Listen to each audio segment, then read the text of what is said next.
Welcome to கல்லாப்படி Tamil. இனி நம்ம பார்க்க போற காணொளி இன்னைக்கு தியேட்டர் ரிலீஸ் ஆன திரைப்படம் மாஸ்க் படத்தின் திரை விமர்சனம். இந்த திரைப்படம் எப்படி இருக்கு? இந்த மாஸ்க் நிறைய பேர் என்ன சொல்றாங்க, பழைய மாஸ்க்ன்றாங்க. புதுசா இந்த படத்துல ஒண்ணு இல்லைன்றாங்க. இந்த படத்துல சில பேர் என்ன சொல்றாங்கன்னா, டேய் அரைச்சமாவே அரைச்சி கொடுத்து நம்ம கிட்ட புதுசா கொடுத்துருக்காங்க அப்படின்றாங்க. சரி, அரைச்சமாவே அரைச்சி கொடுக்கட்டும் நான் சொல்ல, ஆனா அதையாவது புதுசா கொடுத்தாங்களா இல்லையா? வீடியோ மறக்காம முழுசா ஸ்கிப் பண்ண பாருங்க.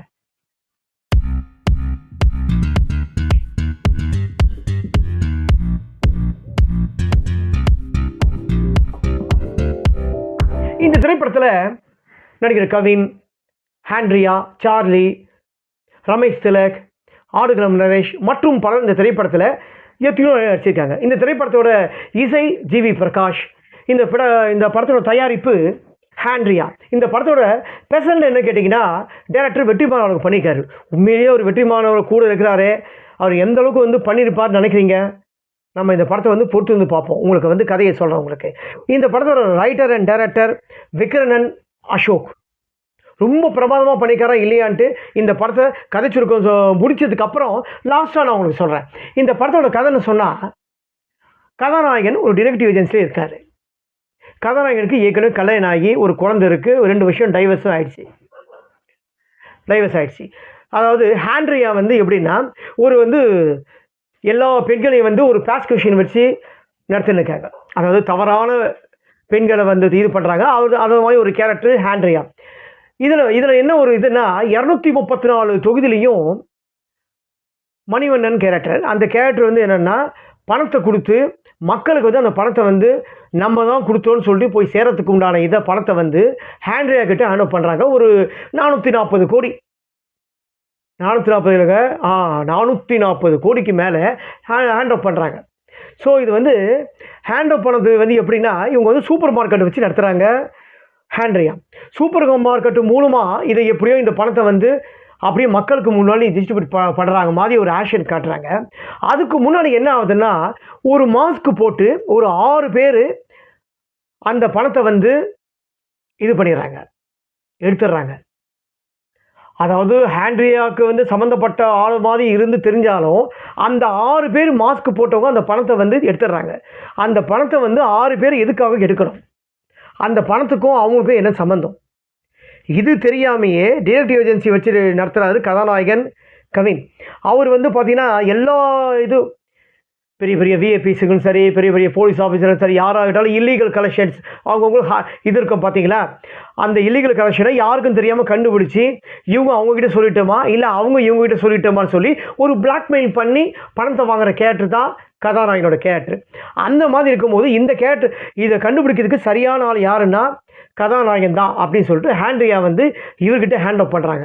அந்த 6 பேர் அந்த கோடிக்கணக்கில் அந்த பணத்தை கண்டுபிடிச்சாங்களா இல்லையான் தான் இந்த திரைப்படத்தோட மொத்த கதையும். அந்த 6 பேருக்கு பின்னாடி இருக்கிற கதை என்ன, ஏதாவது இருக்கா இல்லையான் தான் கதாநாயகன் இந்த படத்தை கண்டுபிடிக்கிறாரு. இந்த திரைப்படம் கிட்டத்தட்ட ஒரு 2 hour 15 நிமிஷத்துக்கு மேலே ஓடுது இந்த திரைப்படம். இந்த திரைப்படத்தை மாஸ்க்குனாவே ஒரு பெரிய டிஃப்ரெண்ட்டாக இருக்கும் அப்படின்னு நினச்சி ஒவ்வொருத்தரும் டைலர் பார்த்து ஏமாந்துருப்பாங்க. ஸோ அது உண்மையிலே டிஃப்ரெண்ட்டாக இருக்கா இல்லையான்னு கேட்டால் கண்டிப்பாக இந்த மாஸ்க் டிஃப்ரெண்ட்டாக இல்லை. அப்படி தான் இந்த திரைப்படத்தை கொண்டு போயிருக்காங்க. அதாவது இந்த மாஸ்க்கை பற்றி என்ன சொல்லணும்னா, பழைய மாஸ்கா புது மாஸ்கான்னு சொன்னால் பழைய மாஸ்க்கு தான். பழைய மாஸ்க்கு தான். நமக்கு ஷார்ட்டாக சொல்லணும்னா, அரைச்ச மாவு அரைச்சிருக்காங்க. இந்த அரைச்ச மாவை கூட நமக்கு பார்த்தீங்கன்னாங்க, அந்த அரைச்ச மாவை எப்படி நமக்கு புது ஓப்பனாக சொல்லலாம், இப்படி கூட சொல்லலாம், ஒரு கெட்டு போன மாவும் சொல்லலாம். அந்த கெட்டு போன மாவை நமக்கு என்னெல்லாம் அந்த மாவை நம்ம உள்ள என்னென்னமோ மிக்ஸ் பண்ணி பட்டிட்டிங்கெல்லாம் பார்த்து அந்த கெட்டு போன மாவை நமக்கு புதுசாக கொடுத்துருக்க ட்ரை பண்ணியிருக்காரு. அந்த கெட்டு போன மாவை நமக்கு புதுசாக கொடுக்கணும், பப்ளிக் அதை ஏற்றுப்பாங்க அப்படின்னு நினச்சி டைரக்டர் ட்ரை பண்ணியிருக்காரு. ஆனால் அது புதுசாக கொடுக்க முடியலையே, புஷ்பாலமாக ஆயிடுச்சு. அதாவது ஹாண்ட்ரியா இருக்காங்க, ஹாண்ட்ரியா தான் இந்த படத்துக்கு தயாரிப்பு. ஆனால் இந்த படத்தில் அவங்களோட கேரக்டர் ரொம்ப பெருசாக பிட்டப் பண்ணியிருப்பாங்க, ரொம்ப பெருசு. இந்த கேரக்டர் ரொம்ப அழகாக அவங்க கேரக்டர் ரொம்ப கதாநாயகனே அவங்க கேரக்டரை பார்த்து பயப்படுவாங்க. அப்படிப்பட்ட கேரக்டர் ஒரு புஷ்பானம் இருக்குது. அந்த புஷ்பானம் நமக்கு பற்ற வச்சா அப்படி இருக்கும், ரொம்ப மேலே ஏறும், பறந்து மேலே ஹைட்டில் பறக்கும். பெரிய பெரிய பூச்சட்டி சொல்லுவாங்க, அது மாதிரி நல்லா ஹைட்டாக பறக்கும். ஸோ அந்த ஹைட்டாக பறக்கிற புஷ்பானம் மாதிரி சப்புன்னு அணைஞ்சா அப்படி இருக்கும் சக்கு. அந்த மாதிரி தான் ஹேண்ட்ரியாவோட கேரக்டரை பெருசாக பில்டப் பண்ணி சப்புன்னு அணைஞ்சா அப்படி இருக்கும். அந்த மாதிரி அணைய வச்சுட்டாங்க இந்த கேரக்டர். இந்த கதைக்கு வேற இந்த படம் வேற ஏற்கனவே வந்துருச்சு.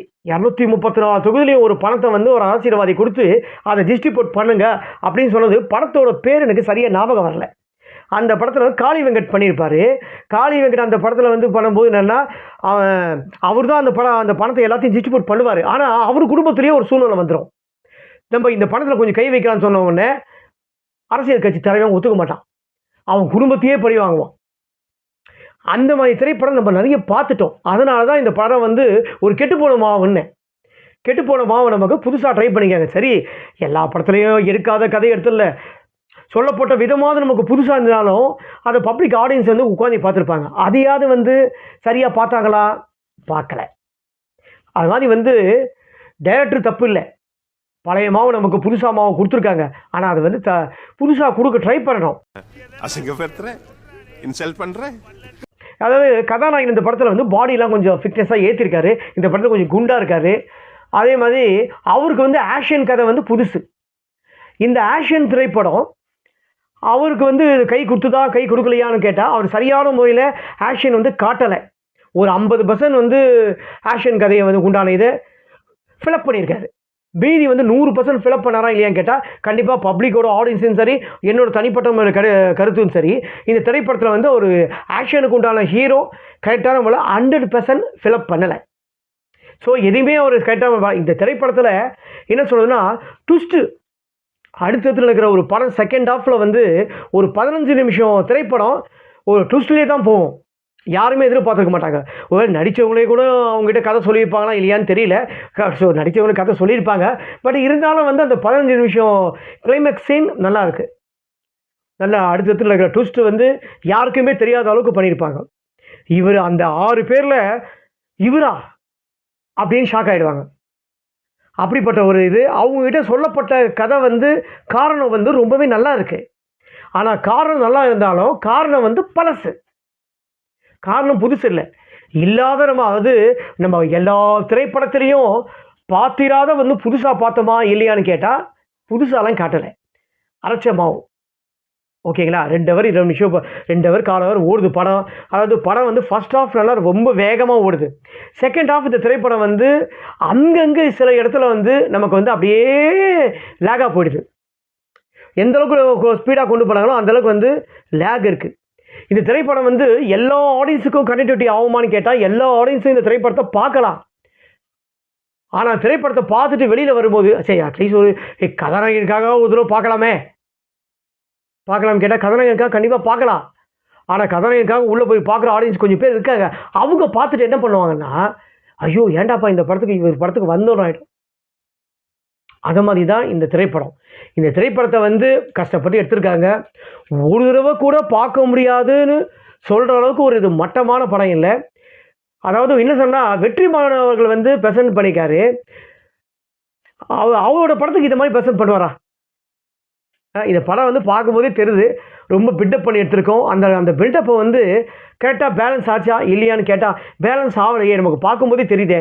ஸோ வந்து யாருக்கு இது கரெக்டாக தெரியும்னா, உள்ளே வந்து பப்ளிக் பார்க்குறாங்க பார்த்தீங்களா, அவங்க வந்து தான் இந்த திரைப்படத்தை வந்து கரெக்டாக சொல்ல முடியும் நல்லா இருக்கா நல்லா இல்லைன்னு. படம் வந்து நல்லா இல்லைன்னு பப்ளிக் சொல்லிட்டாங்க. இந்த திரைப்படத்தை இதுக்கு மேலே நீங்கள் வந்து பார்த்து டைம் வேஸ்ட் பண்ணுறவங்க கதாநாயகனுக்காக ஒரு தடவை பார்க்கலாம், ஹேண்ட்ரியா நடிப்புக்காக ஒரு தடவை பார்க்கலாம். ஹேண்ட்ரியா நடிப்பு கட்சியில் கிளைமேக்ஸில் புஷ்பான் பண்ணிட்டாங்களே.